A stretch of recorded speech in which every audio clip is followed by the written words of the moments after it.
Morning, guys. Dust. It's another day, another morning. Guess where we are? Gas station. Oh yeah, check this out. I told you guys, man, between $40 to $50 every day.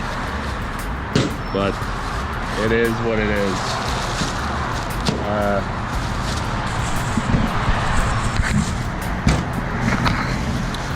I don't think we're gonna have a long day today. Hey Steve, can you pop that in there? I think they're calling for some severe weather coming up by this afternoon. So we're gonna try to knock out as many as we can before it gets really bad. We got Steve back today. Hey. Steve just had to take a day off yesterday, so we did really awesome yesterday with just me and Justin, but glad to have him back, and 3 people makes a big difference than 2, I tell you that. But anyway, so real quick, good morning, and hope you guys are having a good morning. And we are getting ready, as you can see. We stopped at our favorite little market here, and stay tuned. I'll try to hit up a little bit of video, but guys, we're gonna be rushed today because you can just tell, man, I don't know, it's not looking good. But all right, we better go. They're ready. Talk to you guys later.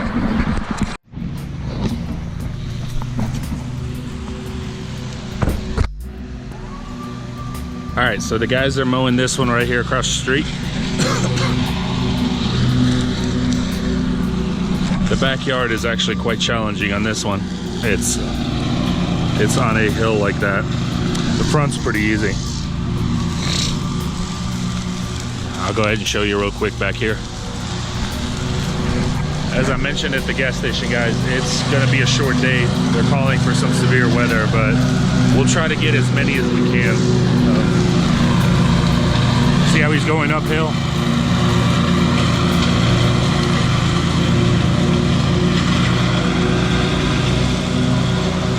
Anyway, we also maintained that one across the street.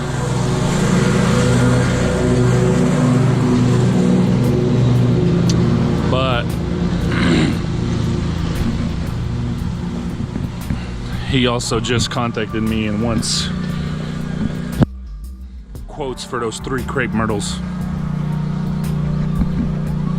And I wanted to ask you guys, see how big they are? He wants all the clippings to be hauled off. And so my question to you is, how much would you charge? Just curious. And if you guys don't want to share or anything, that's fine. There's 3 of them right there. So to clip them, bring them back, cut them down, and then to haul off all the clippings, how much would you charge? Just curious. I already gave him a price. We were texting, so I haven't gotten an answer yet. But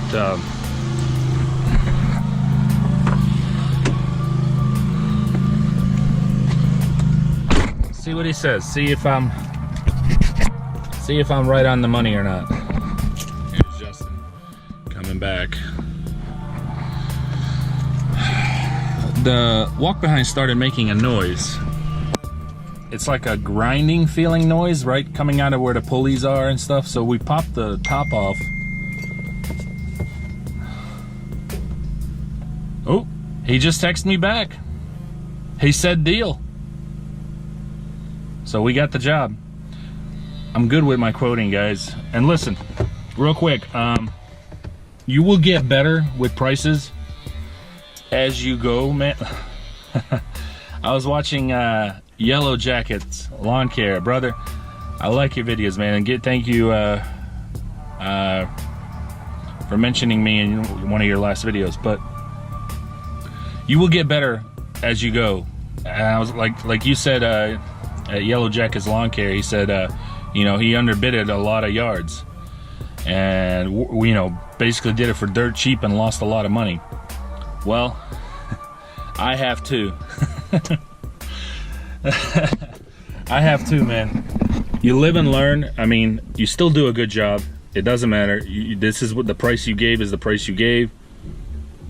If they agree, then you do the job. You do a good job, and you just learn from it. And I think you become better at it. You become more experienced, and so anyway, you know, I messed up a lot in the beginning, but now I know my prices. I pull up at a yard, I know automatically what it costs. I see some crepe myrtles like this, I know automatically what it's going to take us, and then if we're hauling it off or if we're keeping it or whatever. So but so we just got it. I just literally got the text as I was starting this video. he said deal.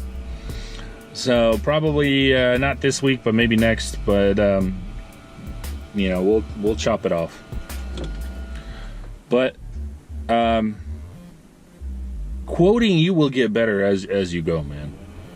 You know, you will get better. I promise you. Quoting is you're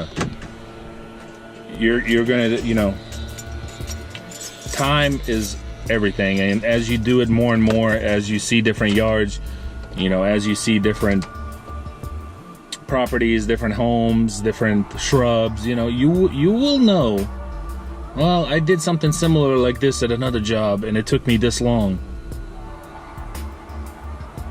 I think it'll take me about the same, or maybe a little longer, maybe a little shorter, but right around there somewhere. And last time I messed up, I charged this, but this time I'm charging this. You see what I'm saying? So you guys will, you know, the longer you do it. Some of you guys who are just starting out, I know Yellow Jacket said, you know, bidding is still his big challenge. And brother, you'll get better at it as you go. You know, you'll learn, you'll see that, okay, you know, this is what I did last time, but I'm not gonna do it again, so now I know. So, you know, sometimes you gotta mess up to know what you're doing. So, but it is what it is, guys. I'm gonna go ahead and wrap this up here. We're done with this one. Like I said, the crepe myrtles probably next week, but we went ahead and got it. So he just texted me back, said deal. I love it. Got like 6-7 other new ones that just came through again since Sunday, Monday. So it's just been go. But quoting, somebody asked me quoting, how do I quote? I don't really quote as much per job, or I'm sorry, hourly. I don't quote it hourly. I kind of quote it per job. I mean, you still quote it hourly, don't get me wrong. You still look at the yard and you go,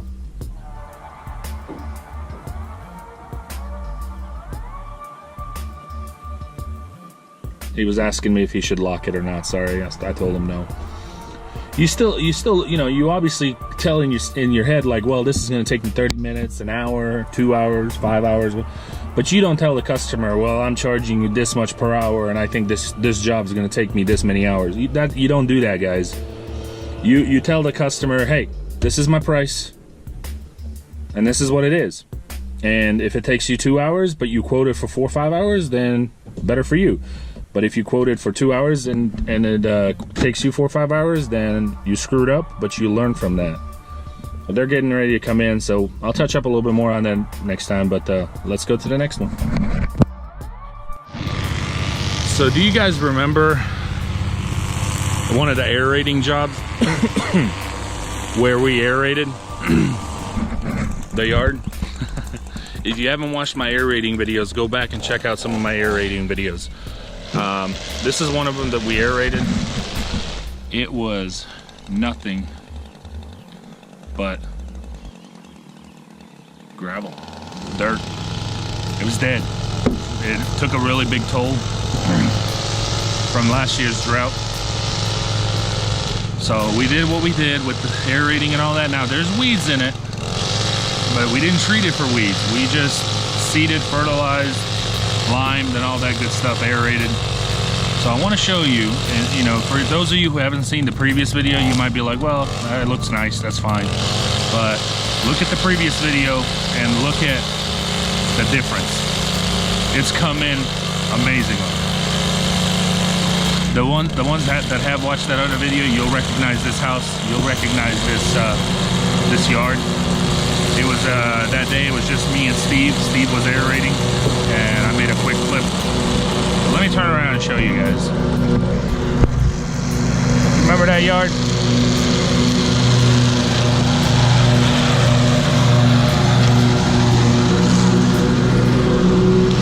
You remember that yard, guys? Look at the difference, huh? Just by doing some aerating, fertilizing, and liming.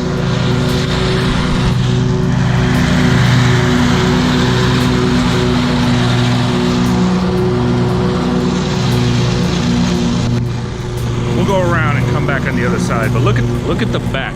Now keep in mind, the weeds are there. We haven't treated it for weeds. We just put down the stuff for grass. If he wants to do the weeds, we can. And now is a good time to do it in spring before summer comes. But check out the backyard. Again, guys, you need to go check out the other video with the aerating where we did this and how the yard looked. Check out the backyard. Look at that. That's come in nicely. Now keep in mind there's weeds, but that's come in nicely. And it's still coming in, you can tell. It's still coming in, but I think he really needs to get the weeds treatment.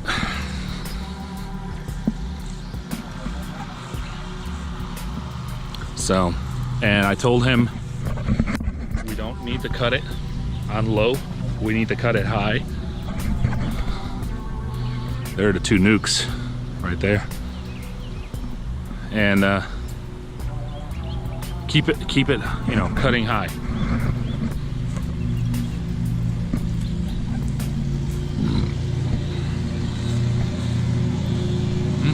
Two jet skis.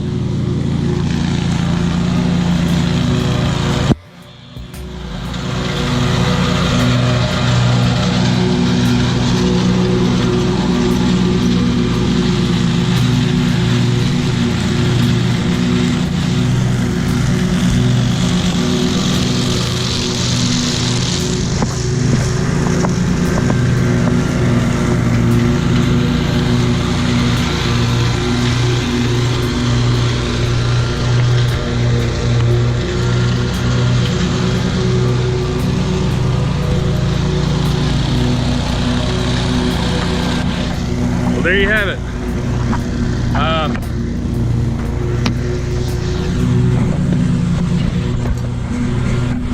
Let me touch up a little bit on that quoting. Sorry guys, there's just stuff on the lens.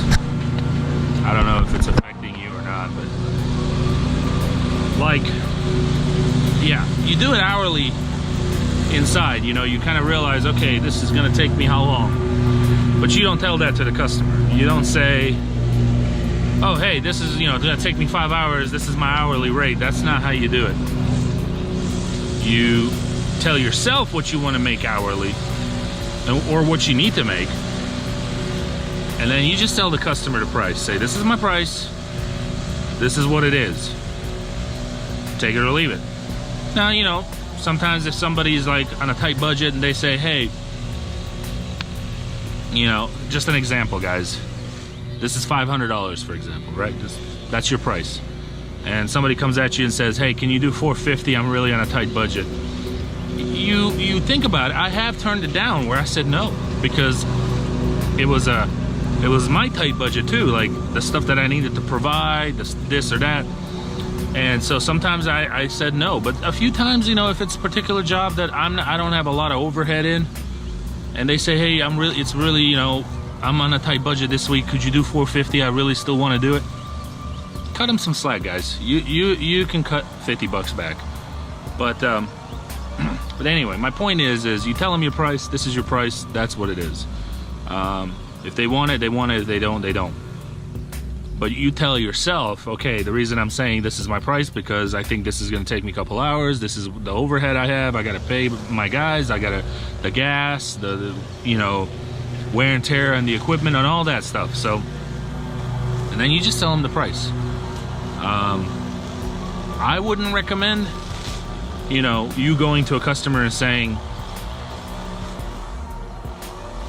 this is gonna take me 5 hours and my hourly rate is such and such, so this is what it is. You won't get the job, man. You won't get the job. And how do I know? You may be asking yourself, right? I did it. I went up to this guy once, this was a while back, and he asked me how much to clean up an area. And I looked at it and I said, well, I'm thinking this is gonna take me about 5 hours, so 500 bucks, it's 100 bucks an hour. And he looked at me, even though maybe it was a $500 job, they don't want to hear that, man. They don't want to hear that. They don't want to hear, because that's too much information. They just want to hear your price. Let them think about it. Don't help them think like that. Don't say, oh, don't break it down for them is what I'm trying to say. Break it down sometimes if they're asking or whatever, if it's a really huge job. This is for mulch, this is for shrubbery, this is for mowing. But if it's like a one-time job cleanup, just tell them your price. You know, don't break it down. So I've learned from that. And I didn't get that job, by the way. But I've learned from that. So anyway, the conclusion of this is I don't quote the customer hourly per job. I just do it per job.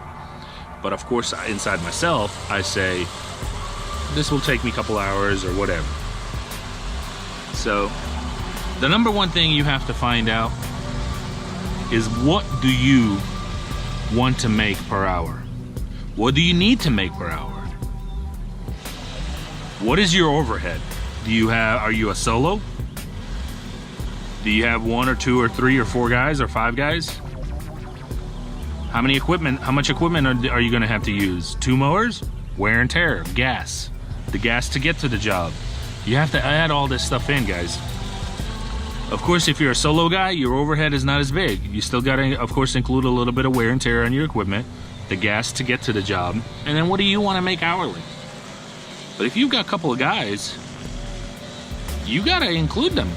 Because if you don't, you're gonna start losing money. A lot of you guys know this stuff. I mean, but I'm hopefully I'm helping somebody who maybe is nervous, doesn't know, maybe is thinking about starting a business or still learning. So I know a lot of you guys who've been in this business for a while. This is not news. You know, you guys know what you're doing. So, but yeah, you got to include everything, man. You got to include the guys. You got to include the wear and tear. You got to include the equipment. I'm getting a phone call, guys. It's my wife. Hold on. Hello? Hey. Well, I'm recording.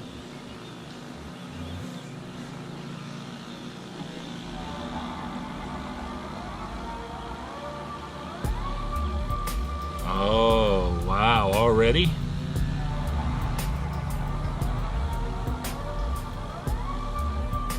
I guess from all this rain we've got.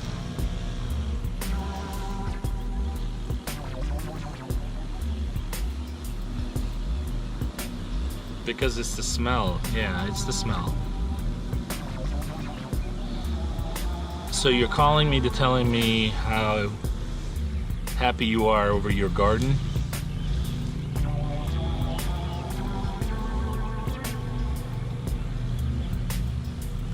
Good idea. Alright. Well, thanks for calling me, updating me on the garden.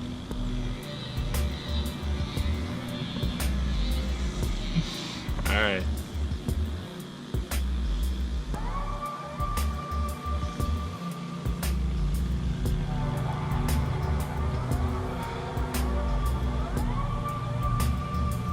Okay, sounds good. I'm still recording. Yes, you're gonna be a star. Yeah, I wasn't, you interrupted my video. What's your link? I gotta go.